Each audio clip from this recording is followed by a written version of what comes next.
The story of Samson begins with a miracle. Manoah and his wife longed for a child, but their hopes seemed dashed as the wife was barren. Then an angel of the Lord appeared to Manoah's wife. He proclaimed that she would give birth to a son. This son would be no ordinary child. He would be a Nazirite, dedicated to God from birth. His uncut hair would be a symbol of his devotion and the source of his incredible strength. The angel's words came true. Manoah's wife gave birth to a son, and they named him Samson. The Spirit of the Lord began to stir within him even in his youth. It was a sign of the extraordinary path laid out before him. He was destined for greatness, chosen by God to deliver the Israelites from their enemies, the Philistines. Samson grew, and the Lord blessed him. His strength was unlike anything anyone had ever seen. It was a gift, fueled by his sacred vow and marked by his flowing, uncut hair. With each passing day he inched closer to fulfilling his divine purpose. The land of Israel, under the oppression of the Philistines, awaited its promised deliverer. The stage was set for the rise of a hero, a beacon of hope for the Israelites. Samson's life was a testament to his superhuman strength. One day, while traveling through a vineyard, he encountered a fierce lion. The lion roared, ready to attack. But Samson was fearless. He grabbed the lion with his bare hands and tore it apart, its jaws no match for his incredible might. His strength, a gift from God, made him an insurmountable force against any foe. Another time, Samson found himself facing an entire army of Philistines. Armed only with the jawbone of a donkey, he charged into battle. He fought with the fury of a raging storm, striking down his enemies left and right.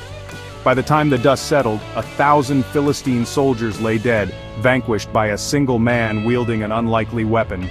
These feats of strength were more than mere displays of power. They were symbols of God's might working through Samson. He was a vessel, chosen to deliver the Israelites from their oppressors. With every victory, he instilled fear in the hearts of the Philistines and hope in the hearts of his people. But his greatest challenge and his ultimate downfall was yet to come. Samson's weakness was not his physical strength but the desires of his heart.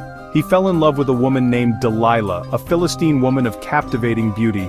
Blinded by his love, Samson failed to see the danger lurking beneath her charm. The Philistine rulers, eager to neutralize the threat posed by Samson, approached Delilah. They offered her a fortune to uncover the secret of his immense strength. Driven by greed and the promise of riches, Delilah agreed to betray Samson. She used her charms, showering him with affection and plying him with questions about the source of his power. Time and again Samson evaded her inquiries, offering false explanations for his strength. Yet, Delilah persisted, her sweet words masking her treacherous intentions. Finally, weary of her relentless questioning and unable to resist her allure, Samson revealed his secret. His strength, he confessed, resided in his uncut hair, a symbol of his Nazirite vow. With this knowledge, Delilah waited until Samson was asleep, vulnerable and unaware of her betrayal. She summoned a Philistine servant to cut off his hair, severing the source of his God-given strength. Samson awoke to Delilah's betrayal, his hair shorn, his strength gone. The Philistines seized him, blinding him in a cruel act of vengeance. They imprisoned him, forcing him to toil endlessly in Gaza, a stark contrast to his former glory. But even in his weakened state, Samson's spirit was not entirely broken. His hair, the symbol of his covenant with God, began to grow. One day, the Philistines gathered in the temple of their god Dagon to celebrate their triumph over Samson. They brought him out, a spectacle for their amusement, unaware of the retribution that awaited them. As Samson stood before the jeering crowd, he offered a silent prayer to God, asking for one final surge of strength. His prayer was answered. He felt the familiar surge of power coursing through him. With all his might, he pushed against the two central pillars supporting the temple.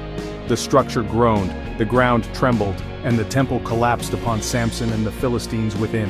In his final act, Samson destroyed his enemies and himself, finding redemption in the ruins.